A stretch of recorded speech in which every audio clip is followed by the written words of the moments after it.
Shalom, selamat malam, selamat bertemu kembali di ibadahku secara online. Jadi untuk malam hari ini kita akan membahas satu topik firman Tuhan yang sangat luar biasa, yaitu tentang menjadi persembahan yang hidup. Apa itu? Nanti kita akan pelajari bersama. Tapi sebelum kita masuk dalam ibadah, alangkah baiknya kita terlebih dahulu untuk berdoa. Mari kita berdoa. Bapa dalam Kristus, terima kasih Tuhan untuk kembali kami boleh Tuhan beribadah pada malam hari ini. Tuhan, kiranya Tuhan Kau turut campur dalam peribadahan kami Tuhan. Kami percaya Tuhan Kau hadir, kami percaya Engkau mengurapi kami percaya Engkau memberikan sesuatu yang baru Tuhan lewat firman-Mu. Dan sebelum kami mendengarkan firman-Mu Bapa, kami serahkan kehidupan kami ke dalam tangan-Mu. Ampuni segala pelanggaran kesalahan kami ya Tuhan, agar kami layak untuk menerima kebenaran firman-Mu Tuhan. Bapa, kami mau belajar Tuhan. Sampai detik ini Tuhan Kau masih memberikan keselamatan bagi kami, kesehatan bagi kami Tuhan. Itu tandanya Tuhan Kau begitu luar biasa mengasihi kami Tuhan. Tinggal bagian kami Tuhan, kami hanya mau serta Bapa, kami mau taat dan setia belajar mengikut Engkau Tuhan.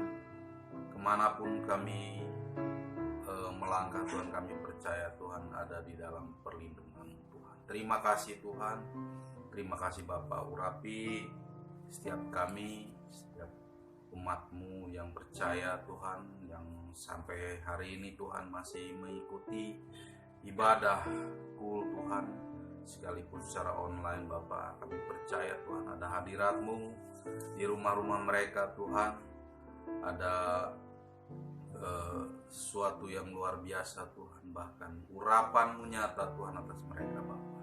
Terima kasih Tuhan, terima kasih Bapa. Hanya di dalam nama-Mu Tuhan Yesus Kristus, mari yang siap mendengarkan firman Tuhan, kita katakan sama-sama haleluya, amin. Shalom Bapak Ibu, selamat malam, selamat bertemu kembali. Tadi sudah saya ulas sedikit topik firman Tuhan malam hari ini, yaitu menjadi persembahan yang hidup. Nah, apa itu menjadi persembahan yang hidup? Oleh karena itu, mari buka Alkitab kita akan baca bersama-sama di dalam kitab Roma pasal 12 ayat 1. Kita akan baca sama-sama. Mari buka Alkitabnya, kita akan baca sama-sama. Saya bacakan buat Bapak Ibu tempat ini ya. Roma 12 ayat 1, persembahan yang benar. Karena itu, saudara-saudara, demi kemurahan Allah, aku menasihatkan kamu supaya kamu mempersembahkan tubuhmu sebagai persembahan yang hidup, yang kudus, dan yang berkenan kepada Allah. Itulah ibadahmu yang sejati. Katakan amin. Persembahan yang benar artinya sesuatu yang berkenan kepada Tuhan atau kepada Allah. Ada dua makna mempersembahkan tubuh sebagai persembahan yang hidup ya, dalam khotbah bulanan yang disampaikan Bapak Gembala kita ya, Gembala Sidang, Gembala Pembina secara online waktu tanggal 15 bulan 8 yang lalu, yaitu Gembala Sidang menyampaikan dua makna mempersembahkan tubuh sebagai persembahan yang hidup. Nah, yang akan kita elaborasi sedikit pada kesempatan kali ini. Apa itu mempersembahkan atau persembahan yang hidup? Persembahan yang benar. Tadi kita sudah baca ya. Karena itu kata Paulus ya, saudara-saudara, demi kemurahan Allah aku menasihatkan kamu. Paulus menasihatkan kita semua ya, supaya kamu mempersembahkan tubuhmu sebagai persembahan yang hidup, yang kudus, dan yang berkenan pada Allah. Itulah ibadahmu yang sejati. Yang pertama, mempersembahkan tubuh sebagai persembahan yang hidup, artinya tidak mati rohani. Itu yang pertama. Mempersembahkan tubuh ini tentu harus yang hidup, tidak mati. Tapi pada hakikatnya, kalau kita masih bernapas, masih berinteraksi, masih bisa berhubungan dengan orang-orang sekitar, itu tandanya kita hidup. Tapi hidup secara jasmani. Nah, bagaimana dengan kerohanian kita? Rohani juga harus hidup. Butuh nafas, butuh yang namanya pergerakan yang sangat stabil. Nah, ini ya. Artinya apa? Tidak mati secara rohani. Nah, banyak Bapak Ibu di antara anak-anak Tuhan yang terlihat sehat, terlihat bugar, terlihat sangat antusias di dalam hidupnya secara jasmani, ya. Bisa bekerja, bisa mencari nafkah, bisa menghidupi keluarganya dan sebagainya, bahkan hidup dirinya sendiri. Tapi terkadang lupa akan kerohanian. Tuhan juga tidak melarang kita ini untuk bekerja, untuk mencari nafkah, untuk hidup kehidupan kita, untuk menghidupi kehidupan kita, itu tidak dilarang.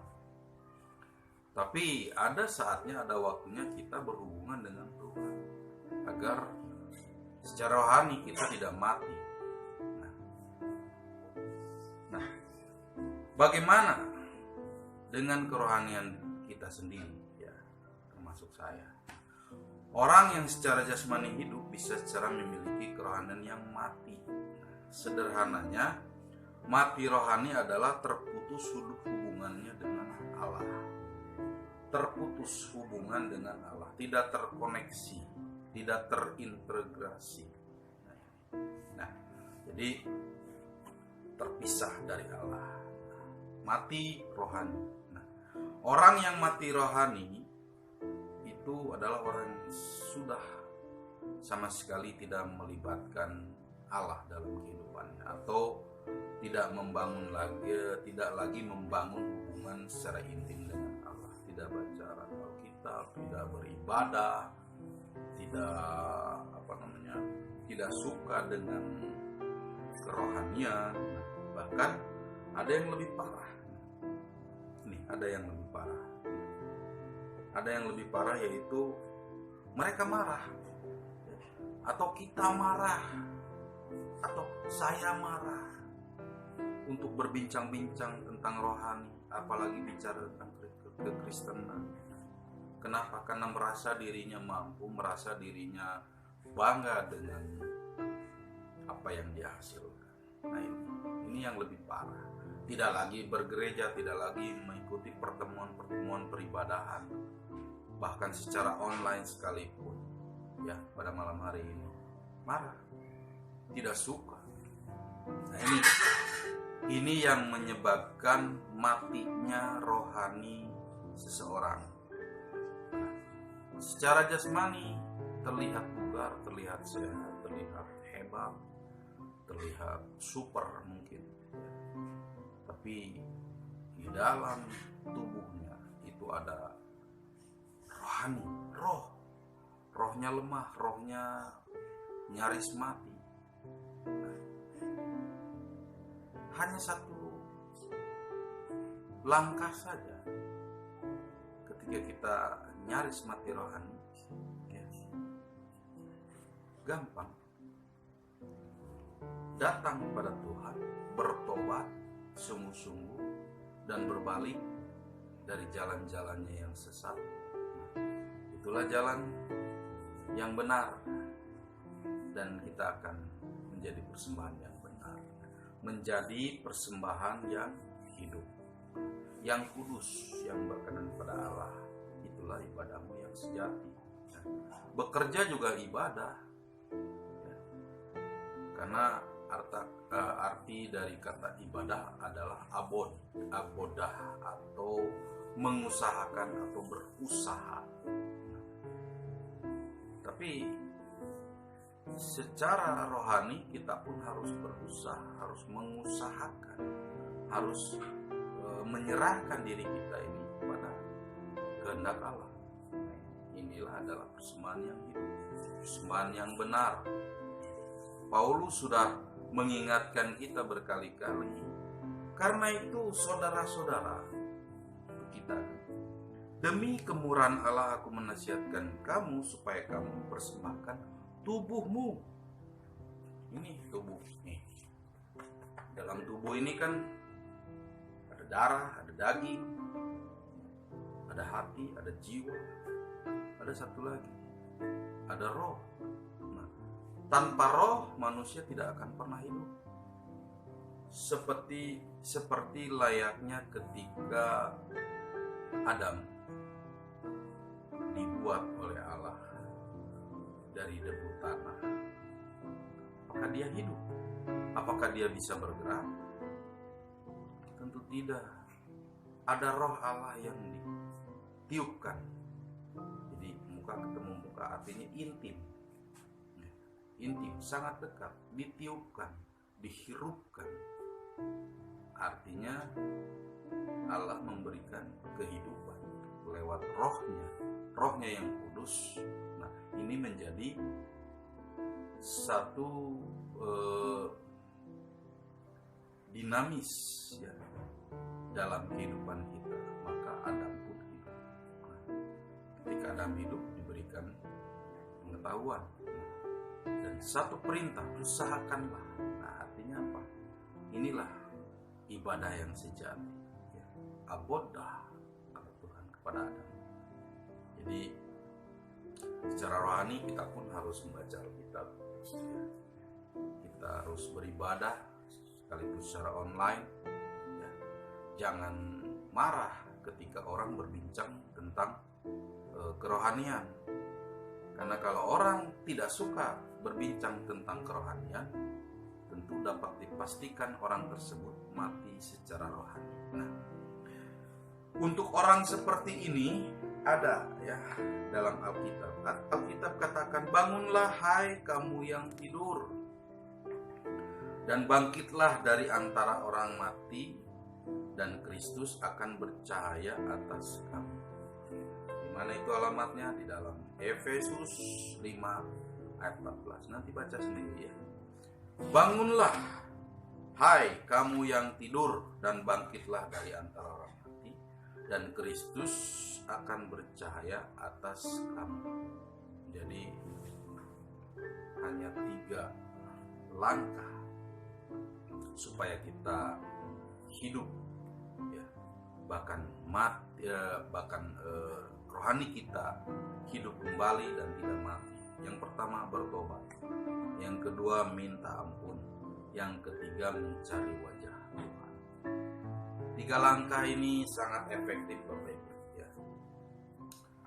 Saya yakin dan percaya ya, Bapak Ibu saat ini mungkin ada yang sedang lemah secara iman, lemah secara tubuh, lemah secara jiwa ya. Mari datang, bertobat, minta ampun, mencari wajah Tuhan. Supaya apa? Kita menjadi persembahan yang hidup ya. Persembahan yang hidup berbicara tentang kerohanian kita yang hidup. Jangan mati rohani. Nah, itu yang pertama. Yang kedua, mempersembahkan tubuh sebagai persembahan yang hidup, artinya tidak suam-suam kuku, atau mungkin kalau boleh dikatakan hangat, tidak panas, tidak dingin. Mungkin kalau kita makan sesuatu ya jangan juga yang panas-panas kita makan, terus yang dingin juga kita makan, tapi yang hangat itu makanan ya. Tapi kalau di dalam kerohanian kita ya kita harus panas. Tuhan cuma kasih pilihan cuma 2. Kau mau panas atau dingin? Kalau mau panas, panas sekalian. Kalau mau dingin, dingin sekalian. Kalau dingin artinya mati. Tapi kalau panas, kita hidup. Nah, suam-suam kuku artinya sekarat secara rohani. Nah, belum mati, tapi sekarat, koma.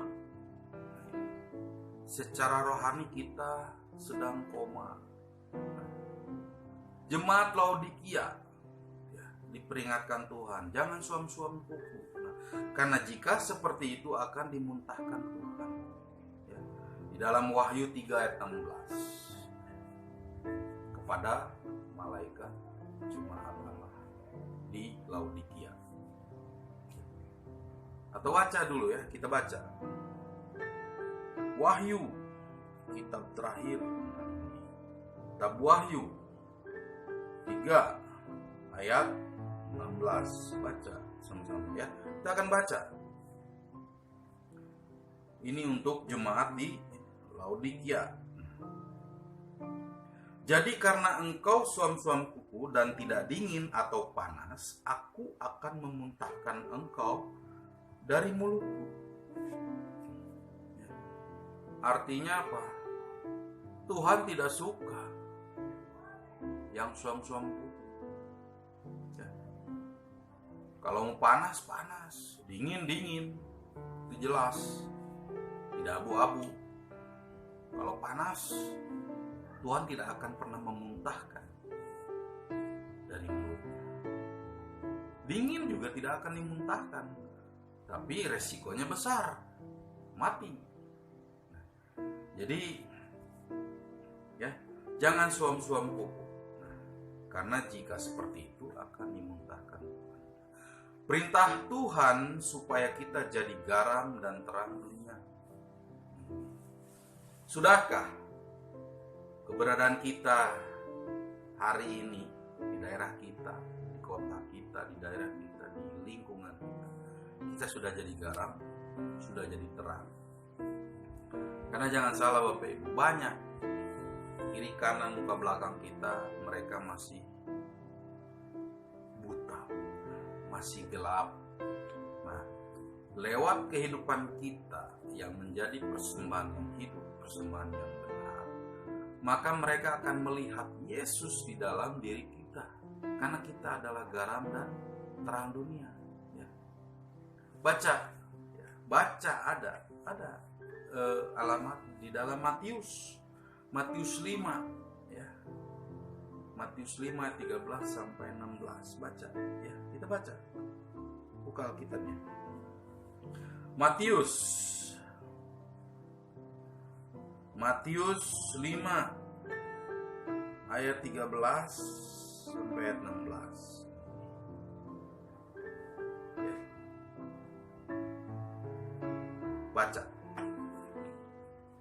Matius 5 ayat 13 sampai ayat 16. Judul perikopnya adalah garam dunia dan terang dunia. Nah, ini untuk kita. Nah, kamu adalah garam dunia. Jika garam itu menjadi tawar, dengan apakah ia diasinkan? Nah, tidak ada lagi gunanya selain dibuang dan diinjak orang. Nah, kalau hidup kita sudah tidak memberi rasa kepada lingkungan kita, maka kita sudah tidak ada harganya. Tidak ada lagi nilainya, maka kita akan dibuang dan diinjak orang. Ayat 14, kamu adalah terang dunia. Kota yang terletak di atas gunung tidak mungkin tersembunyi. Artinya kita ini terlihat. Ya, karena kita ada di atas, di gunung. Gunung yang tinggi tidak mungkin kita bisa bersembunyi. Coba kalau kita pergi ke daerah pegunungan. Dari jarak puluhan kilometer kita akan melihat, oh ya, itu gunung. Ya. Tidak mungkin kita berkata, oh itu pantai. Buta mata kita ya. Kalau kita pergi ke pegunungan, maka yang akan kita lihat adalah gunung, bukan yang lain. Nah, kita adalah terang dunia. Kota yang terletak di atas gunung tidak mungkin tersembunyi. Kalau kita melihat di sebuah pegunungan ada sebuah, mungkin kalau sekarang bukan kota, perumahan lah. Oh, ada perumahannya di atas, kelihatan dari sini. Nah, tidak mungkin tersembunyi dan orang akan pasti tahu dan menunjuk. Ya, itulah perumahannya, itulah kotanya. Nah, kita ini adalah terang dunia. Gak mungkin kita bersembunyi, orang akan melihat. Kita ini menjadi sentral dan barometer. Kalau kehidupan kita tidak menjadi terang dan garam, maka kita akan sudah dipastikan diinjak orang dan tidak dihargai. Tidak ada lagi nilainya. Puji Tuhan Bapak Ibu, ya, sampai detik ini saya belajar mengenal Yesus, saya belajar mengenal Kristus. Orang mulai tidak lagi mencibir, menggunjing dan sebagainya. Ya, mungkin ada beberapa orang atau beberapa gelintir orang yang tidak suka dengan saya, keberadaan saya di sini. Kenapa? Karena saya terkenal sini si murtad. Ya. Tapi puji Tuhan nggak apa-apa. Lebih baik saya murtad, meninggalkan Allah saya yang tidak jelas, nabi saya yang tidak jelas itu, tapi saya bertemu dengan Allah yang sejati, Allah yang benar, jalan kebenaran dan hidup itu.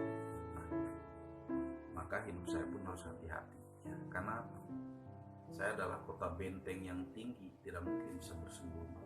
Nah, ini. Lagi pula orang tidak menyalakan pelita lalu meletakkannya di bawah gantang, melainkan di atas kaki dian sehingga menerangi semua orang di dalam rumah. Nah, ini. Ya kan nggak mungkin kita menyalakan pelita atau lilin mungkin ya, atau api kecil itu di bawah gantang atau di bawah, bahkan ditutup, tidak kelihatan. Itu pasti di atas supaya bisa menerangi wilayahnya atau sekitarnya. Nah, ini menjadi terang dunia. Nah, demikianlah hendaknya terangmu bercahaya depan orang, supaya mereka melihat perbuatanmu yang baik dan memuliakan Bapamu yang di sorga. Nah, maka kita harus berkelakuan baik, ya, berkelakuan baik. Kalau kita masih hidup seperti orang lama, ya nggak ada bedanya. Orang akan menilai, dia udah kenal Kristus juga gitu-gitu aja, nggak ada perubahan. Saya tahu orang itu. Nah, ini bahaya. Ya, Bapak Ibu juga nggak tahu kan kehidupan saya, tapi saya belajar untuk istilahnya bagaimana sih berkelakuan baik. Ya, kita kerja aja kan harus ada kelakuan baik, ya kan? Harus ke kepolisian bikin surat kelakuan baik, tidak terlibat kriminal, tidak pernah dipenjara dan sebagainya, maka akan diterima di sebuah perusahaan yang bonafit, perusahaan yang diinginkan. Yang punya perusahaan juga tidak mau menerima orang-orang yang mungkin tidak berkompeten atau tidak memiliki kemampuan dan sebagainya.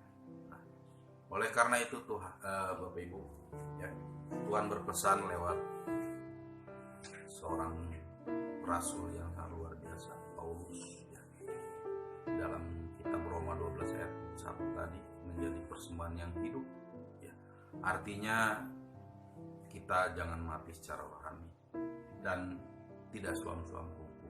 Kalau panas-panas, ya, lebih baik kita panas, terbakar oleh api Roh Kudus, amin, supaya kita menyala-nyala dan melayani Tuhan dengan on fire, amin. Nah, itu ya. Jadi mari Bapak Ibu renungkan, ya, firman Tuhan malam hari ini supaya kita dapat mengambil satu makna yang luar biasa, ya. Supaya kita tidak mati secara rohani, supaya kita tidak suam-suam kuku, supaya kita kerajinan kita tidak kendor. Jadi marilah kita mempersembahkan tubuh kita sebagai persembahan yang hidup. Mari jaga hidup kerohanian kita, jangan sampai suam-suam kuku, apalagi mati secara rohani. Nah, dan tidak ada lagi kata terlambat untuk bertobat dan kembali on fire dengan Tuhan. God bless. Itu saja yang bisa saya bagikan malam hari ini buat Bapak Ibu, yang buat saya juga, supaya kita menjadi persembahan yang hidup. Maka kita harus rubah cara berpikir kita harus rubah kelakuan kita harus rubah perilaku kita, karena kita ini kota benteng yang teguh, tidak mungkin bisa bersembunyi. Amin. Jadi itu saja renungan singkat malam hari ini. Kiranya Bapak Ibu ya, bisa mengerti dan menerima firman malam hari ini ya, untuk kita semua, untuk saya pribadi juga ya, supaya kita lebih lagi on fire di dalam Tuhan. Amin ya. Tuhan Yesus berkati.